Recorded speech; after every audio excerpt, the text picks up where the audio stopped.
मुसलमान शागिर्द ऐं सिंधी शागिर्द मतिलबु इहो त असीं मुसलमान हुअण जे नाते इहो सम्झूं था त असांखे इस्लामियात जी टेस्ट इम्तिहान में आसानी सां मार्क्स मिली वेंदियूं ऐं जॾहिं त मुश्किल तॾहिं अची मुंहुं वठंदी आहे जॾहिं पेपर साम्हूं अची गिरेबान पकड़ींदो आहे। बिल्कुलु अहिड़ी तरह सिंधी हुजण जे नाते असीं इहो गुमान करे वेहंदा आहियूं त सिंधीअ जी टेस्ट का ॻाल्हि नाहे ऐं शर्मिंदगी तॾहिं थींदी आहे जॾहिं सिंधी जे ई पर्चे में फेल। सो को बि सब्जेक्ट आसान न हूंदो आहे जेतिरे ताईं दिलि दिमाग़ ऐं ज़हन इस्तेमालु न कयो वञे। त पोइ अचो त ॾिसूं त हिन वीडियो में सिंधी में ईंदड़ अहम मालूमात कहिड़ी आहे।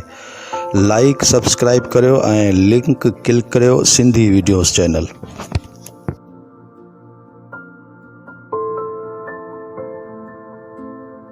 सिंधी अदब जी तारीख़ मुख़्तसर नोट।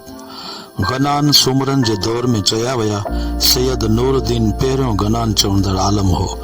उन बाद पीर शम्स सब्ज़वारी ऐं पीर सदरदीन बि गनान चया। पीर सदरदीन ख्वाजकी सिंधी जोड़ी जंहिंमें 40 हरफ आहिनि।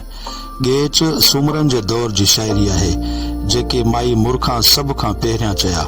माई मुर्खां ज़ात जी शेख हुई।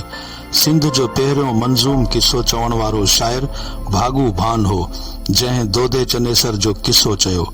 सिंध जो पहिरियों हिजविया शाइर समंग चारण सुमरन जे दौर जो हो जंहिं सुमरन जे ख़िलाफ़ ऐं समन जे हक़ में कलाम चयो। इस्माइली फ़िरके जे आलमन जो कलाम तबलीगी ऐं मज़हबी प्रचार ते ॿधल हो। गाह हिंदी छंद ऐं दोहा छंद सुमरन जे दौर में चया विया। सुमरन जे दौर में 10 ॾातारनि जी सखा जी साराह में शाइरी थियल आहे। सुमरन जो दौर 950 ईस्वी खां 1351 ईस्वी ताईं रहियो।